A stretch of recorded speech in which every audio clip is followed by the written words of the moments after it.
En el corazón de México se encuentra Guanajuato.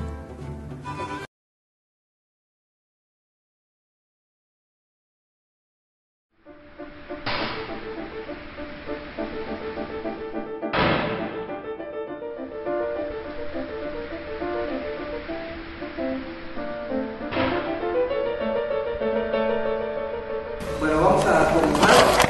Gracias por acompañarnos. Estamos en este ciclo de letras en el Museo Iconográfico del Quijote, que hemos denominado Escritores Mexicanos de ayer y hoy. En esta ocasión, la charla versa sobre una escritora que cada día se aprecia más, se revalora, porque como veremos, un tiempo fue, digamos, injustamente olvidada, no editada, pese a que ganó premios importantes. La misma doctora Raquel Mosqueda, en su artículo publicado en 200 años de narrativa mexicana, nos comenta que algunos críticos consideran a Josefina Vicens como la escritora equivalente a Juan Rulfo, autora de solo 2 novelas y 2 novelas que son ahora ya clásicos de la literatura mexicana. La charla la ha titulado Josefina Vicens, un vacío pleno, y bueno, la dicta una amiga del museo, que es la doctora Raquel Mosqueda. Raquel Mosqueda es doctora en letras por la UNAM, investigadora de tiempo completo en el Instituto de Investigaciones Filológicas, profesora de asignatura en la Facultad de Filosofía y Letras y en el posgrado, en el programa del posgrado en letras de la misma institución. Ha participado en distintos congresos nacionales e internacionales, es miembro del Sistema Nacional de Investigadores, autora del artículo Josefina Vicens, El derecho al silencio, del que hablaba hace un momento, publicado en 200 años de narrativa mexicana del siglo XX. Es también autora de este libro que traemos como inicia, publicado por la UNAM, que se llama 4 narradores hacia el otro, Clarice Lispector, Silvina Ocampo, Manuel Puig y Luisa Josefina Hernández, que es su tesis de doctorado, viene de la tesis de doctorado. Bueno, un cordial aplauso.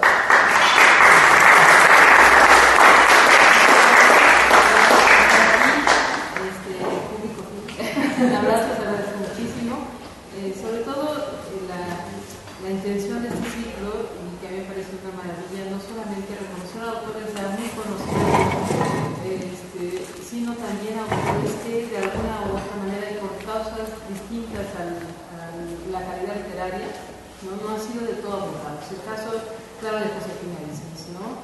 Quizá una de las razones por las cuales la crítica argumenta esta falta de difusión, ¿no? Es a una obra muy vaca, una obra que consta de solo 2 libros, un cuento recopilado por ahí y muchas crónicas y artículos diversos, pero como narradora específicamente solamente tiene solo 2 libros, ¿no? Y yo pienso Rulfo también, ¿no? Entonces, parece que no es indispensable ser un autor muy prolífico para ser un gran autor, ¿no? Y comienzo y me iré dialogando sobre esto. En esta charla me gustaría responder ciertas preguntas que me he planteado, no solo yo por supuesto, respecto a la obra de esta importante escritora, quien con solo 2 libros ocupa un lugar singular en la narrativa mexicana. Al mismo tiempo, intentaré establecer un diálogo con algunas de las líneas críticas recurrentes al momento de hablar de la autora del libro Vacío y los años pasos. Como no se pudo poner la presentación, les voy platicando los dibujitos. Les pido que hagamos uso de la imaginación. ¿No? La primera además es una foto muy conocida de Josefina Vicens, que publicó también la jornada cuando fue un homenaje reciente a 100 años de su nacimiento. Ella nace en los primeros años del siglo XX, ¿no? 1902, y muere en el 88. Gracias, no están olvidando las fechas, porque la verdad, como tenía la presentación de confío.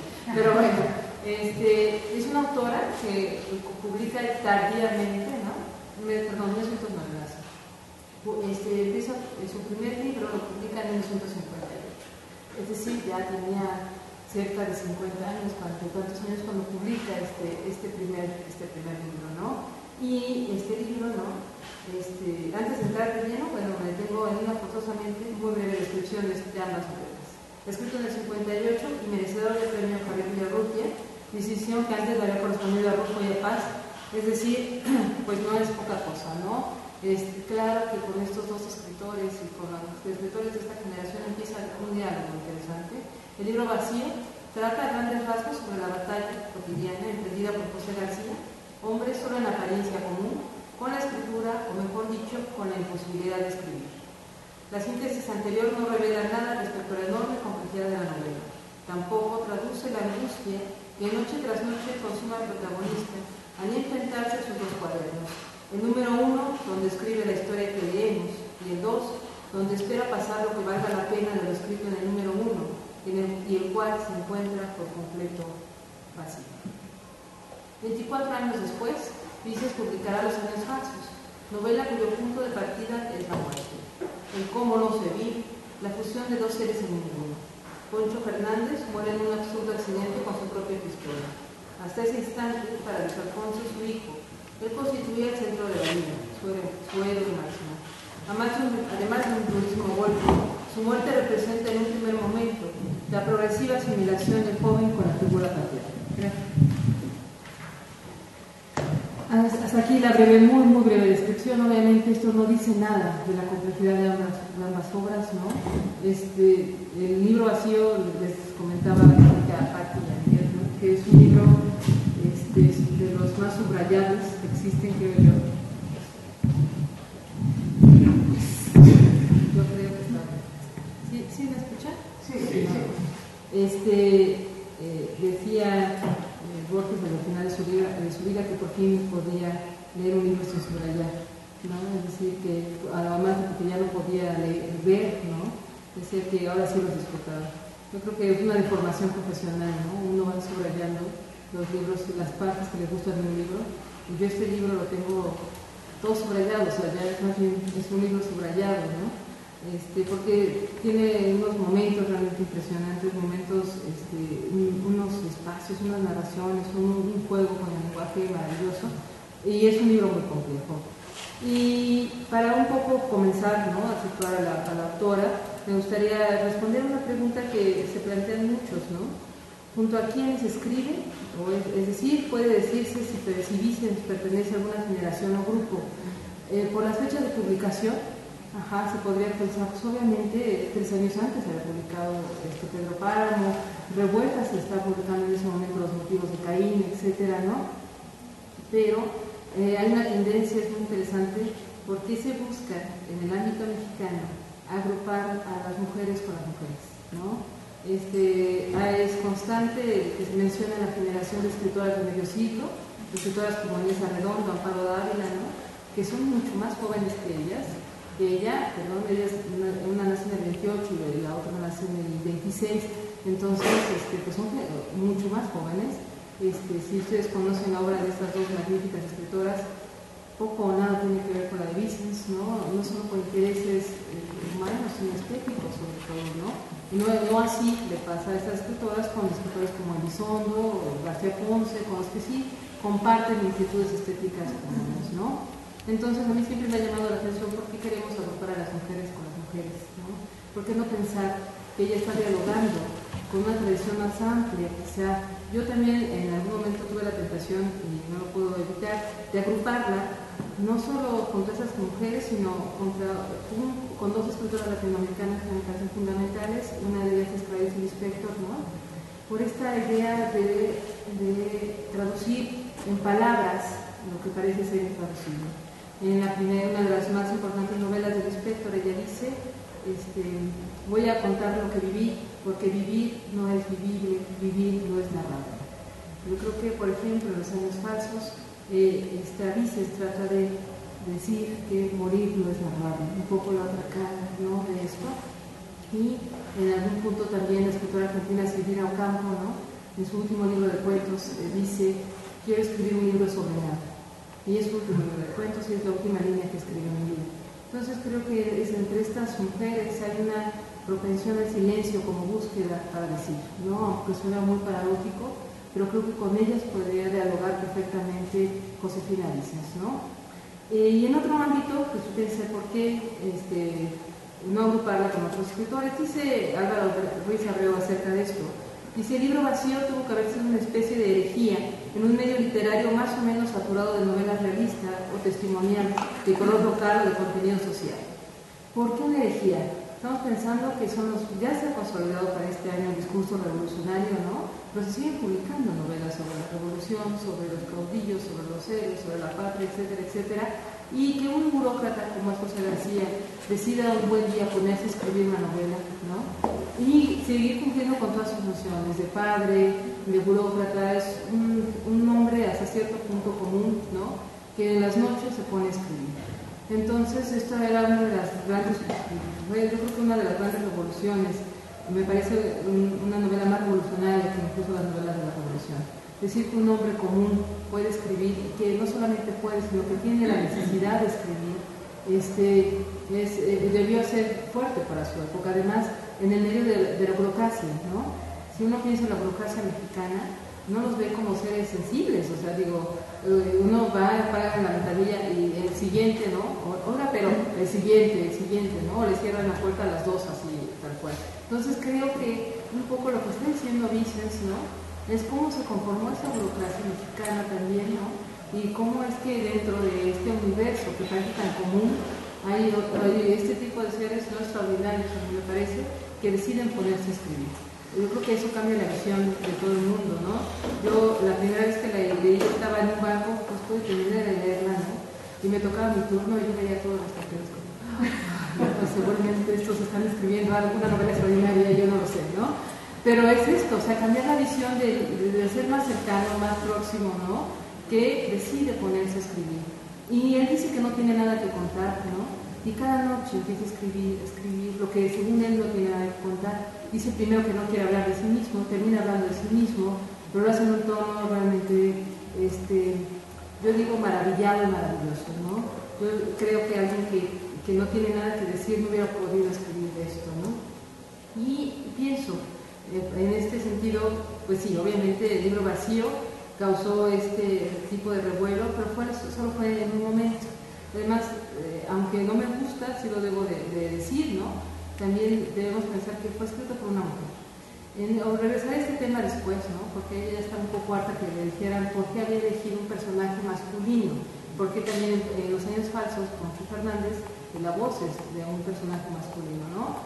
Entonces, muchos decían que era justo para sortear la idea de una lectura sexista. No, ni así lo sorteó, porque hay muchas lecturas en este tipo, pero bueno, regresar un poquito adelante de esto. Y ya me gustaría quizá pensar en un ámbito más amplio para insertar a Josefina Vicens. Justo en estos días estuve pensando y me preguntaba por qué en su acuciosa investigación sobre la estirpe de los Vanderbilts, Enrique Vila Matas no incluye a Josefina Vicens y si a los mexicanos Juan Rulfo y Carlos de Rufo, por ejemplo. En Vanderbilt y compañía, el escritor español. Antes de continuar, cuando dice Vanderbilt se refiere Vila Matas al famoso personaje de Herman Melville, que no sé si conozcan el cuento Vanderbilt del escribiente. Le pregunta, llega un nuevo jefe y le dice a Vanderbilt, oiga, ¿me podría ayudar a hacer esto? Y Vanderbilt le contesta, preferiría no hacerlo. Bueno, entonces se queda así y constantemente le preferiría no hacerlo, ¿no? O sea, sí puedo hacerlo, pero preferiría no hacerlo. Y este es un personaje que termina no queriéndose mover casi, termina un poco como un mueble en la oficina, ¿no?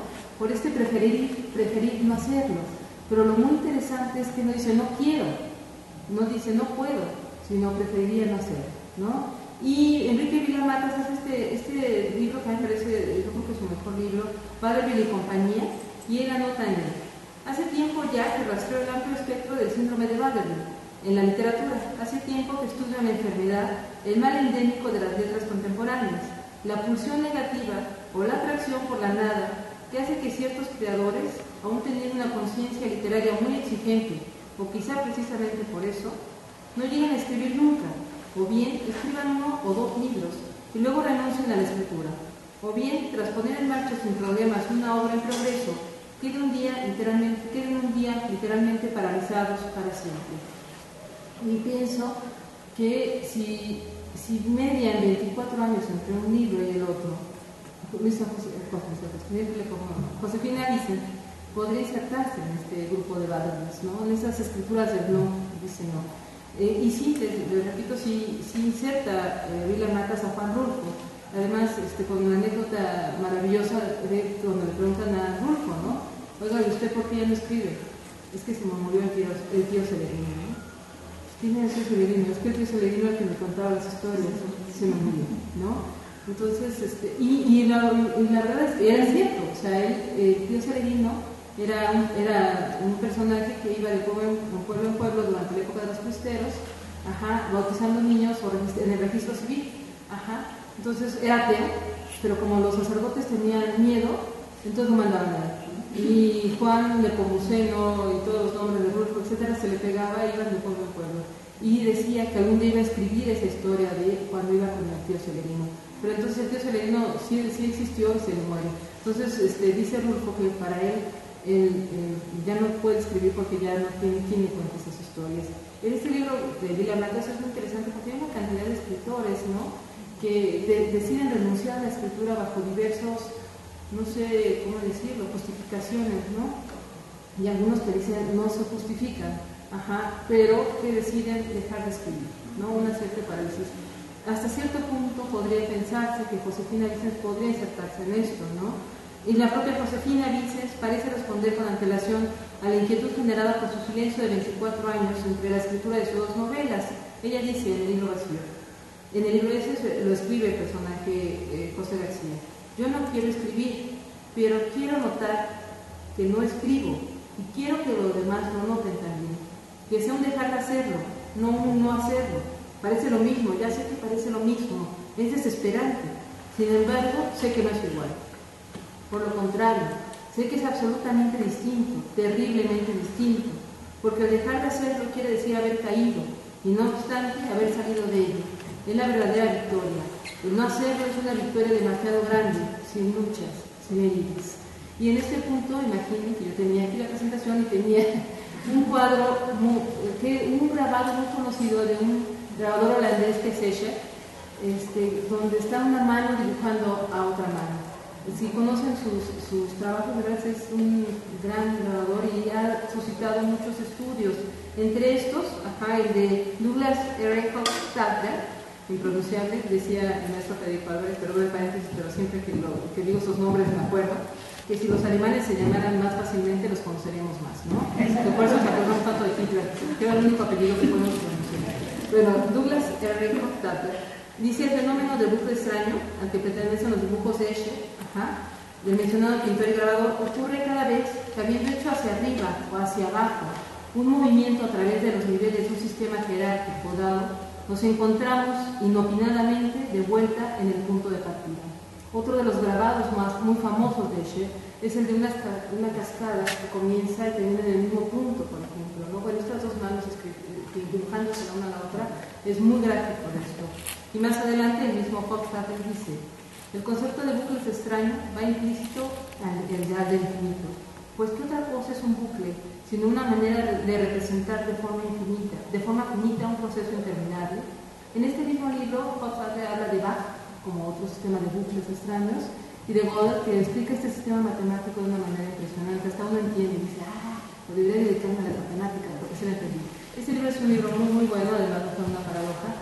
Pero es esto justo, la idea de algo que no termina, un proceso que no termina.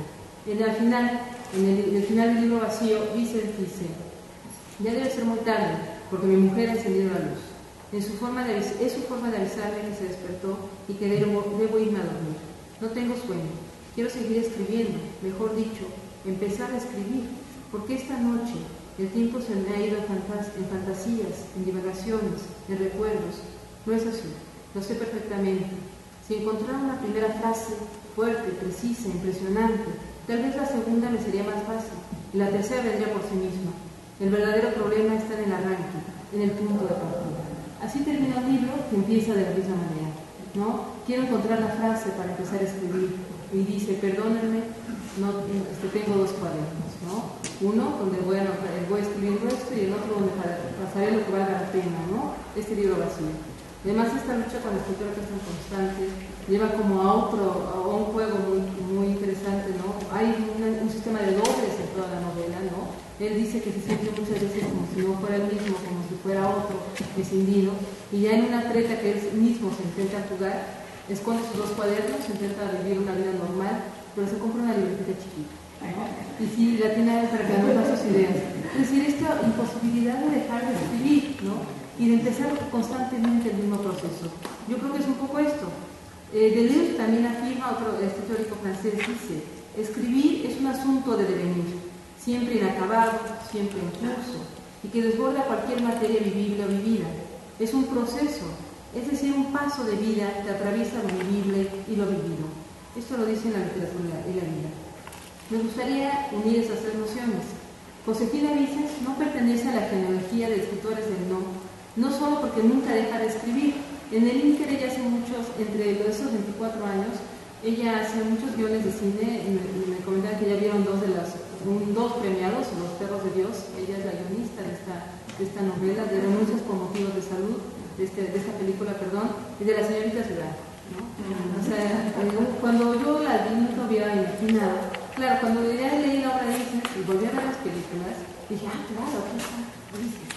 No, o sea, hay una parte, no sé si ustedes recuerdan en la película de Banco, estas 2 señoritas que son ladronas en realidad, ¿no? Que van burlándose de la gente, que van quedando con el dinero, y no sé, pero como son tan tiernas, la Sara García y esta Prudencia, sí, ¿no? Entonces, incluso parecen como niñitas, ¿no? De repente, que son como niñitas, pero hay una escena que a mí me llamó mucho la atención, donde ella constantemente juega con el reloj, y lo pone juega para que dé el futuro, ¿no? Está con el tiempo, y le dice Sara García, ya deja de hacer esto, es que así me da la intención de que el tiempo no pase. O sea, la idea de que pensar que puede tener el tiempo, ¿no? A mí me parece un recurso sumamente literario. A ella no le gustaban todas esas películas, algunas renegaban, ¿no? De los guiones, por ejemplo, el de Los novios de mamá, que también ella lo hizo, ¿no? Dice que no le gustaba, que estaba un poco avergonzada, pero que mucho tiempo le sirvió para sobrevivir. Y también tuvo un papel importante como actriz del sindicato de cinematografistas, ¿no? Entonces, es como muy interesante pensar que, bueno, no es que haya dejado la escritura, sino que, como ella misma dice en algún momento, a mí me importó más vivir que escribir, ¿no? Es como muy interesante esto, dice, yo digo que por esto, no es que haya abandonado la escritura, sino que pese al largo lapso entre sus 2 obras, puede decirse que ese trecho constituye una suerte de puente, de trayecto que va de un extremo a otro, del abismo o precipicio. Esta es la 10ª acepción que la Real Academia atribuye al concepto de vacío, abismo, precipicio. Se encuentra la vida, las vivencias de las cuales se nutre el proceso de la escritura, tal como la propia Vicens señala en la entrevista con Alejandro Toledo. Le pregunta Alejandro Toledo, ¿el vacío como tema era la primera necesidad de la novela? Y ella contesta, sí, lo primero que se me ocurrió fue el título, la necesidad de expresar esa angustia que yo sentía frente al acto de escribir, confrontada con el conocimiento de que lo que escribía no iba a ser importante ni valioso, sino un desahogo personal. Lo que sí fue preparado fue una novela en la que yo expresara lo que me atormentaba tanto. Yo sabía que iba a ser un libro vacío de acontecimientos, centrado en una vida lisa, monótona. Ante la insistente pregunta del por qué no escribe la tabasqueña declara contundente, esto que les decía, a mí me ha importado más vivir que escribir. Luego entonces, siguiendo a Deleuze, la vida es también un proceso inacabado, un relato sin fin. Es decir, no recurre a ningún otro subterfugio como en el caso de Rulfo, a la muerte serenina. No escribe porque estaba viviendo, ¿no? Y para tener que escribir necesitaba vivir, por ejemplo, ¿no? Eso creo que explica este silencio, ¿no? De alguna manera, y lo vuelve algo pues muy rico, ¿no? Es decir, no calla porque no tenga nada que decir, sino que para que pueda decir algo tiene que vivir primero, ¿no? Es un proceso anterior, digo yo. Así lo demuestra su última novela. Podría decirse que al hablar sobre todo de la muerte en los años falsos, la narradora pone en evidencia el afán de muchos seres humanos, no morir del todo, trascender en los otros, no interrumpir la vida y por tanto la escritura. Esto es muy interesante porque el proceso de asimilación de Edipo con el padre, no muere el padre y el hijo inmediatamente ocupa su lugar, se vuelve el esposo de su madre, se usa la ropa de su padre, le dicen Poncho como al papá, sus hermanas lo ven como si fuera autoridad, unas hermanas gemelas, e incluso va y se acuesta con la amante del padre, ¿no? Este es un proceso de asimilación atroz, ¿no? Aquí sí me gustaría además matizar un punto que es muy común en la crítica, también la idea de analizar ambos libros o abordar ambos libros como si uno fuese la continuidad del otro. Como si Josefina hubiera terminado, Josefina terminara de escribir el libro vacío y decidiera continuar con Los años falsos, pero van 24 años, es decir, son dos obras profundamente distintas, aunque pueden ser la contraparte, el espejo quizá negativo, ¿no?, de uno del otro. Si lo que escribe en el libro vacío es la vida de este hombre, ¿no?, que se centra en la imposibilidad de escribir, pero se la pasa viviendo y cuenta acontecimientos extraordinarios, ¿no? Esta parte donde va a buscar a un hombre del parque para solidarizarse con él y luego lo manda al demonio, ¿no? Diciendo, ¿a usted qué le importan mis problemas? Y él se siente profundamente defraudado. No, finalmente son episodios de vida lo que está contando, ¿no? Y de este otro lado, la muerte. Incluso los dos libros siempre vienen juntos. No hay una sola edición que era que traía una portada de las lecturas mexicanas donde viene el libro vacío solo, o sea, solo el libro vacío. Pero después de esta edición, tanto el Fondo de Cultura como Conaculta los publican siempre juntos, ¿no? También es poca obra, a lo mejor por ahorrar papel, no sé, pero pienso a Pedro Páramo le dan su lugar, ¿no? Es una novela extraordinaria y luego vienen las obras completas, pero no lo ponen junto con los cuentos constantemente. Entonces creo que analizarlos desde mi perspectiva como si fuera un solo libro es también un error, ¿no? Yo creo que ambos tienen un contexto distinto y que 24 años entre un libro y otro de lo que demuestran es un crecimiento también escritural en Josefina Vicens. Hay una anécdota que ella misma cuenta constantemente y es muy bonita. Dice que cuando dio el libro vacío a la prensa, ¿no?, pedía galeras para corregir, ¿no? Y que llegó, y que ella le dijeron, ya no te vas a dar galeras, ya. Y ella fue directamente con el que hacía la imprenta, ¿no? Va y le pidió las galeras, se los juro que se las traigo a las 5 de la mañana, llega a las 5 de la mañana, y dice, ¿me puede dar otras? O sea, otras pruebas, y el corrector, el formador, como el impresor le dice, su libro está bien así, niña, me gusta, si lo sigue corrigiendo lo va a sacar. Esto es muy lindo, o sea, la idea es que ahí paró ella, porque dice que era muy, muy estricta con ella misma, que corregía, quitaba, ponía, ¿no? Y además pienso en la otra parte de Juan Rulfo, el montón de mitos que eso, si viene la doctora Peluso a hablar desde Juan Rulfo, deben preguntarle en algún punto, porque es muy interesante, es un mito, yo ya no sé si sea verdad o no, esto de que alguien le ayudó a corregir a Juan Rulfo, sobre todo que fue Arriola, ¿no? Que Arriola fue el que le dijo quita esto, quita esto, quita esto, quita esto, quita esto, y que Arriola hizo un proceso de edición. Les digo, es un mito. Yo no sé, me gustaría saberlo, de dónde viene esta yo lo he escuchado varias veces en varios congresos, supongo que algo debe tener realidad, pero dicen que Pedro Páramo es un libro muy grueso, ¿no?